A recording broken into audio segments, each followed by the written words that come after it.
vous, photolaise, bonjour. Pour ceux qui ne me connaissent pas, je suis la princesse photolaise, entrepreneur et votre motivatrice coach. Si vous faites partie de ceux-là qui ne connaissent pas les règles importantes pour une relation épanouissante, je vous conseille de suivre cette vidéo jusqu'à la fin parce que je vais vous citer tout ce qui est très important dans une relation pour que chacun puisse trouver son compte. Alors, on y va.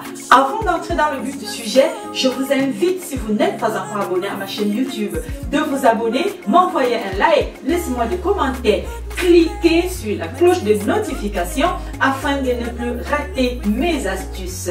Ne vous endormez jamais avec la colère. Beaucoup de couples se disputent après. Ne cherchez pas à régler le problème avant d'aller au lit. Chacun se dit, ok, c'est réglé, on va dormir. Mais ce que je vais vous dire, c'est que vous allez au lit, mais le problème reste. Ils ne prennent pas la peine de percer vraiment l'abcès. Finalement, chacun va aller dormir dans sa colère.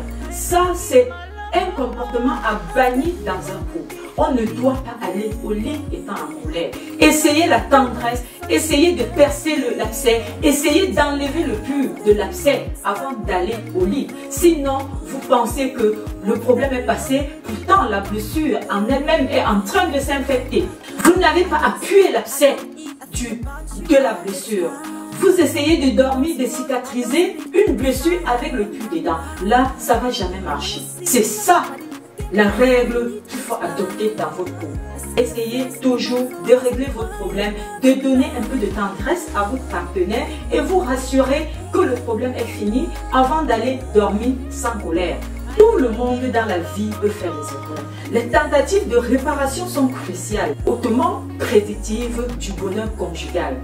Excusez-vous, excusez-vous, même s'il faut s'excuser 1000 fois lorsque vous savez que vous êtes en erreur, c'est toujours important pour le bien-être de votre couple. Vos excuses peuvent être maladroites ou drôles, mais la volonté de se réconcilier après une dispute est au cœur de toute relation à long terme.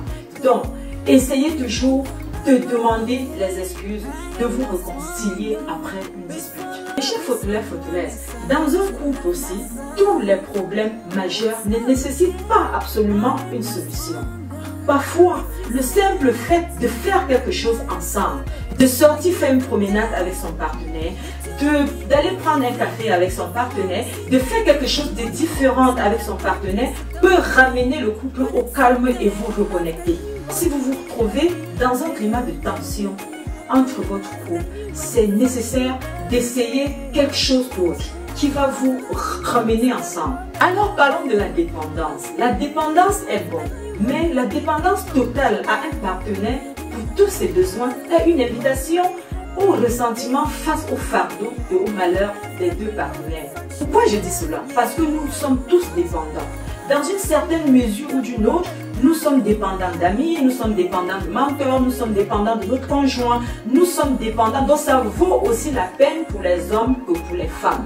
Un couple fusionnel doit maintenir le respect de soi et l'estime de soi. Il est plus facile pour quelqu'un de vous aimer et d'être près de vous quand cette personne se sent respectée, quand cette personne sait que vous vous respectez vous-même. De toutes les façons, les recherches ont montré que plus les gens remplissent de rôles, plus ils ont de sources d'estime de soi. Le travail significatif, rémunéré ou bénévole, est depuis longtemps l'un des moyens les plus importants de développer et d'exercer un sentiment de soi. Et ça, c'est vrai. C'est vrai parce que vous allez voir que dans la vie, lorsque vous faites du bien à une personne, pour rien, ça vous fait du bien en même temps. Vous vous sentez bien. C'est pareil pour un couple. Lorsque vous faites du bien à votre partenaire, il se sent bien et il vous retransmet. Maintenez votre relation vivante en apportant de nouveaux intérêts extérieurs. Par exemple, adoptez de petits massages à votre partenaire le week-end. Décidez de tailler les ongles de votre partenaire le week-end. Pourquoi je dis ça? Plus vous partagez votre passion dans la vie, plus votre partenaire sera riche. Plus vous montrez l'amour, pas l'amour qu'on dit je t'aime, plus vous prouvez à votre partenaire l'amour que vous portez dans le cœur, plus vous êtes heureuse. Ce besoin de petits soins est vice-versa parce que dans la vie normale, il est tout simplement irréaliste de s'attendre à ce qu'une personne seule réponde à tous nos besoins dans la vie. C'est-à-dire, lorsque vous prenez soin de quelqu'un, vous donnez votre amour, à un moment donné, on aimerait aussi recevoir cet amour. Adoptez ceci dans votre couple et vous allez vous dire. Lorsque vous êtes dans un couple, tout ce que vous faites, vous devrez absolument coopérer avec votre partenaire. Partagez les responsabilités. Les relations ne fonctionnent que lorsqu'elles sont à double sens, avec beaucoup de concessions mutuelles. Une autre règle qu'il faut adopter dans vos relations, c'est de rester ouvert à la spontanéité. Le plaisir et la surprise sont toujours très sexy. Donc ne soyez pas celle-là qu'il faut programmer pour aller au lit, il faut programmer pour blaguer, il faut programmer pour faire ci, il faut qu'on programme pour te toucher au lit. Là, il faut bannir ce genre de comportement dans ta relation ou dans votre relation si vous voulez que les choses se passent bien. La relation, c'est un travail. C'est pas un dur travail, mais c'est un travail. Une bonne relation demande du travail. Vous convenez avec moi que chaque relation a ses hauts et les bas. Chaque relation a ses hauts et les bas. Et dans une relation, c'est pas toujours rose. Mais travailler ensemble, en partenariat avec votre partenaire, pendant les moments difficiles, rendra votre relation plus que forte et incassable.